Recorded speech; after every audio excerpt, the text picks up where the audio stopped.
Hi, my name is Kelly Servino, and I am a current grad student at Kennesaw State University, finishing up my master's in instructional technology.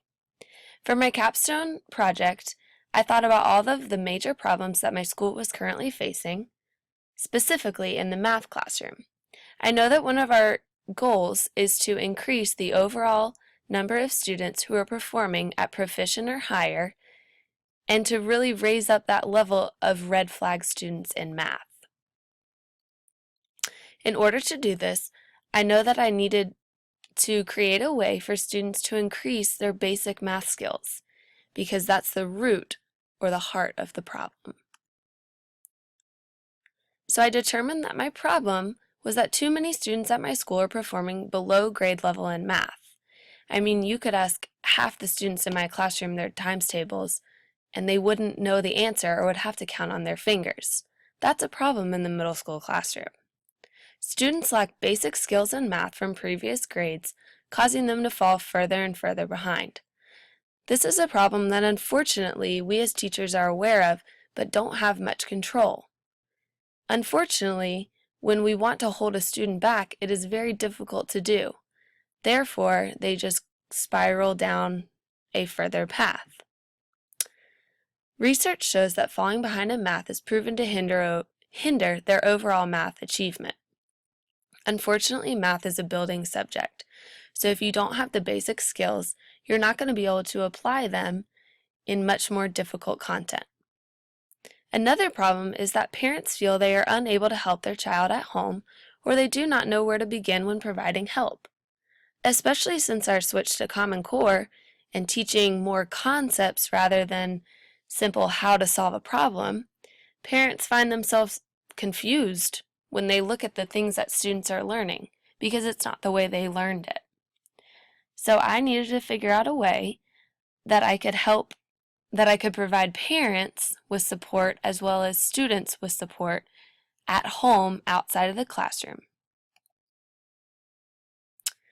My plan was to first begin collecting data from the teachers, parents, and students to determine the math weaknesses to focus on.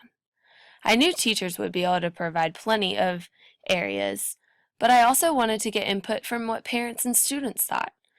Student input was super important because overall they would be the ones using the website, so I would want to make sure that they felt it related to them. Our school began taking last year the Math Inventory, or the SMI. This is a great program because it allows us to view exactly where a student falls, what grade level a student falls in math. It also allows us to see what standards students are weak in. So I was able to analyze the SMI data to determine a list of watch students who need extra assistance or who are performing below grade level in math. I was also able to write down a bunch of different standards that they were struggling on.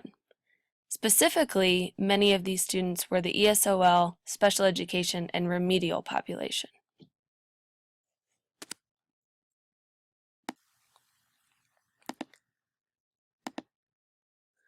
My next step was to research different websites, applications, videos, and games that would be best based on the targeted skills. I know that we're working with a very technological savvy group, so I know I had to find resources that would be engaging, fun, and that the kids would buy into, which sometimes can be very difficult. The next step would be to create a parent guide, screencast, as well as a website explaining to parents different resources their child can use outside of school to build these math skills and how they can help. I wanted to create this website that would be user-friendly for both the student and the parent to work on skills that they found they needed the most help with. I also wanted to create optional checklists for parents to use to track their child's progress. After I had created the website and allowed students to use it, I would then collect more data from the SMI scores, looking for growth or more areas that I need to cover on my website.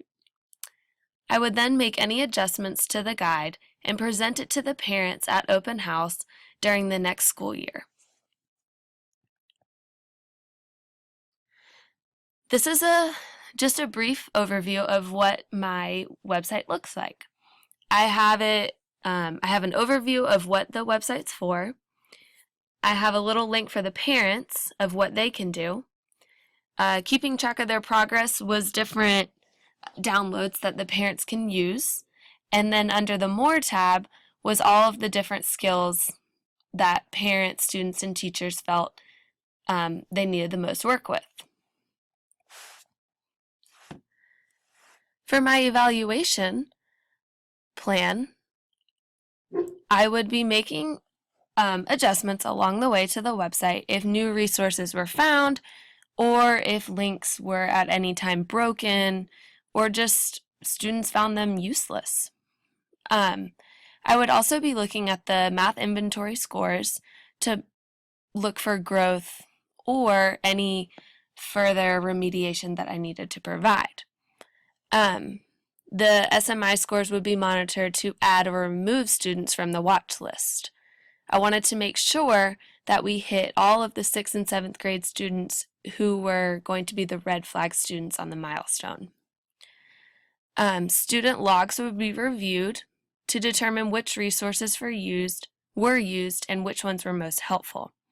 I would be asking students for their opinions along the way. At the end, students and the parents would complete a survey to share their opinions and concerns with the current websites. Again, this website is totally for students and parents, and I want to make sure that it has everything they want.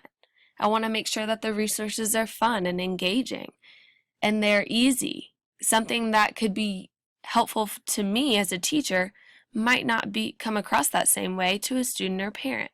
So I wanted to make sure that I had students and parents complete surveys along the way so I could make any updates so that the website would be used for its purpose.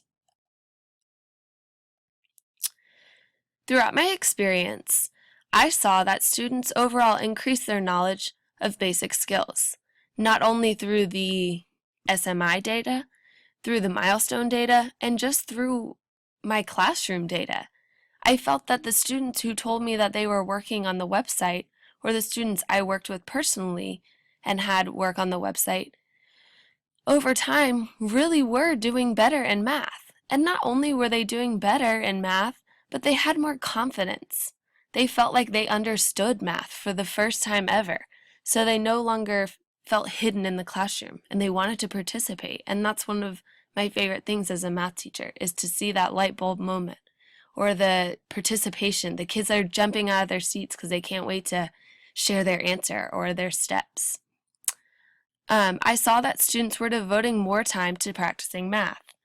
Sometimes it can be difficult just to get a child to do their homework, so I was a little worried that I was not going to have much luck having students devoting outside time to math.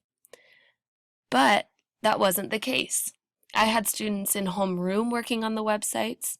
I had students interested in the different games and competing, and I also made it fun and provided rewards. I found in my survey results that parents felt more comfortable with providing assistance for their child. They no longer felt like they didn't know what was going on in their child's classroom. Also, most of the skills covered on the Weebly website were skills that parents were familiar with: basic multiplication, decimals, fractions, and math vocabulary, as well as rounding. Those were all topics that parents had no idea were the basis of math and could cause so much confusion. So they were much more comfortable with being able to help their child. Overall, we found that the SMI scores were raised from the scores in February to the scores in May, which is great.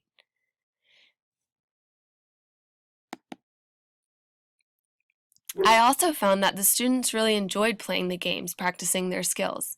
Again, in class, when I had them working, they couldn't wait to get on the website, and they were like, can we practice the games? Can we do this? And they had competitions and anything that you can do to motivate the kids practicing math. They don't even know they're doing it. The students who I knew of that were using the website showed an overall increase in their math confidence. Again, like I mentioned before, they no longer felt they couldn't do it, which was great, and it opened up the door to allowing them to trying more difficult things in the end. To reflect overall on my process, I really, in the future, would like to find more resources and apps that students can use. I have started doing more research and following more education websites on Twitter and getting emails so that I am constantly up to date with different applications that I can post for my students to use. I also decided to add, or I want to add more checklists for parents and students to use to monitor their progress. I'm hoping to find ways to motivate even the child that despises math the most, even if it's 5 minutes a day. So I'm hoping to create more checklists for those kind of students. I also hope to, in the future, share with other teachers so that they can post this on their blog. I would also like to make this a joint effort. I would love for the whole math department to come together and be updating this resource constantly, because the more the merrier, and the more heads put together finding resources and providing them for the students, the better. I also think it's important to maybe once or twice a year take inventories or surveys to add new skills if needed, especially with a new group of kids coming up. Who knows what, the curriculum's constantly changing. So we don't know what the skills are going to be that the students need help with. So I think it's important that as different groups of students come in, we don't just assume they have the same issues in math.